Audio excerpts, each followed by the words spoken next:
All right, welcome to Optimal Evolution. My name is Nathan Barna.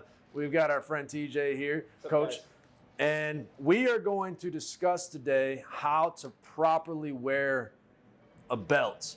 And this is something that I see a lot, especially in strength training, powerlifting, Olympic weightlifting, strongman.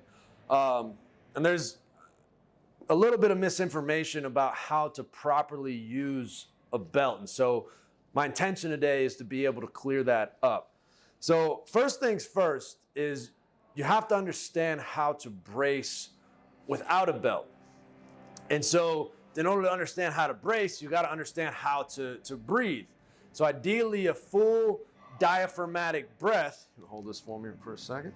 A full diaphragmatic breath should be, if you put one hand on your belly, one hand on your chest, should be 2/3 into the belly,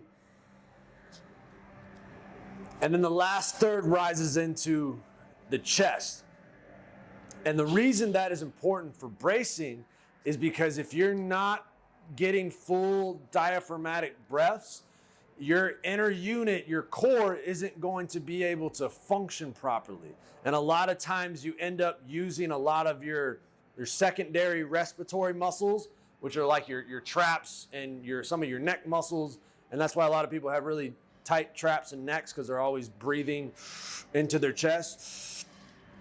But also you're not able to fully activate your core. So with that breathing pattern, when you go to brace, ideally what should happen is you'll breathe in and then your belly button will actually draw in.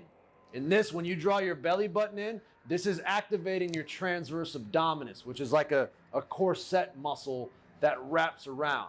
And when it comes to your core, you've got an outer unit and you've got an inner unit. Your outer unit is your big muscles that you're used to seeing. The inner unit are the stabilizer muscles that are actually doing a lot of the work when it comes to bracing your core and preparing yourself for any kind of big lift. So that's the first thing. When you're doing something relatively light, your belly button will draw in. And then as you do something that's heavier, then the big muscles will actually come in and help to support. But a lot of times what I see is that we have gotten into this mentality, and especially when it comes to belt use, that we're supposed to press everything out or just flex our abs, and we don't actually activate the inner unit. So we're just relying on the outer unit muscles to do all the work, and the outer unit muscles are like a cheetah. They're really powerful, but only for a short amount of time, and they get tired. And this is why if your inner unit isn't working properly and you start to fatigue under load, then not so fun things begin to happen and things start to break down really quickly. So when it comes to a belt, and I'm gonna have you, can you put that belt on there for me? Hopefully I got a big enough belt here. Oh yeah, there we go.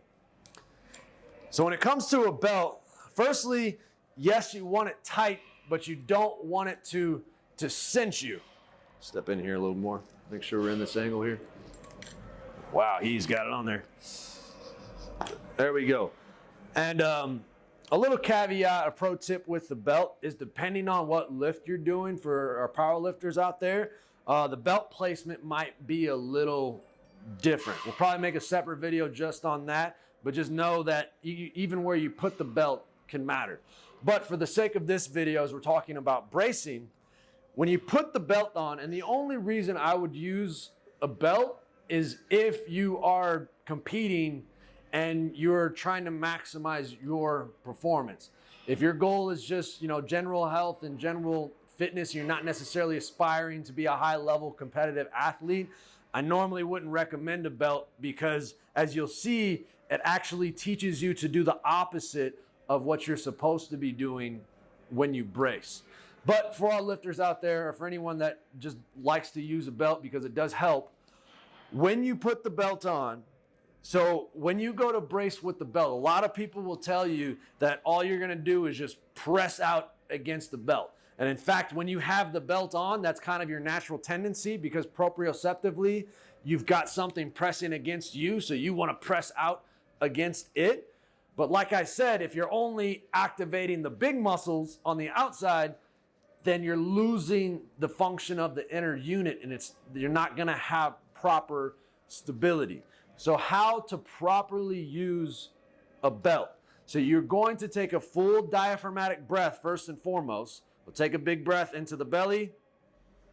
And once you get that air, then you're going to draw the belly button in, and then you're going to brace the big muscles like you're about to get punched.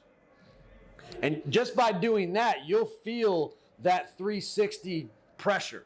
As you can activate the transverse abdominis, like I said, that wraps around the whole core. Yeah, you can go ahead and breathe. Good. Do it again? Yep, do this one more time. Here, stand sideways. Let's get a little better view. He's going to take a big breath in, into the belly and into the chest. And then he's going to draw the belly button in and then tighten it down.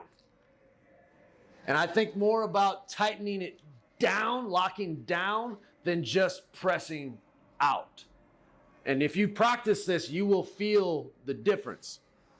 And then obviously when you're doing a lift, as a rule of thumb, if you're doing something heavy enough to warrant a belt, then you're going to want to brace and hold your breath during the hard part, which is usually the descent or the eccentric portion. And then you want to let a little bit of air out during the concentric or during the what might be the sticking point.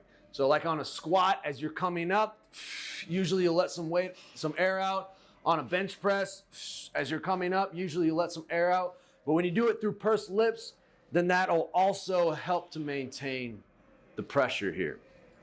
So that is how you properly wear a weightlifting belt. And that is how you properly brace in general to utilize the inner unit and the outer unit in a functional way that will help support and stabilize the whole system. So, hope you enjoyed today's episode. My name's Nathan Barna. Coach T. Coach T. And we look forward to sharing again with you soon.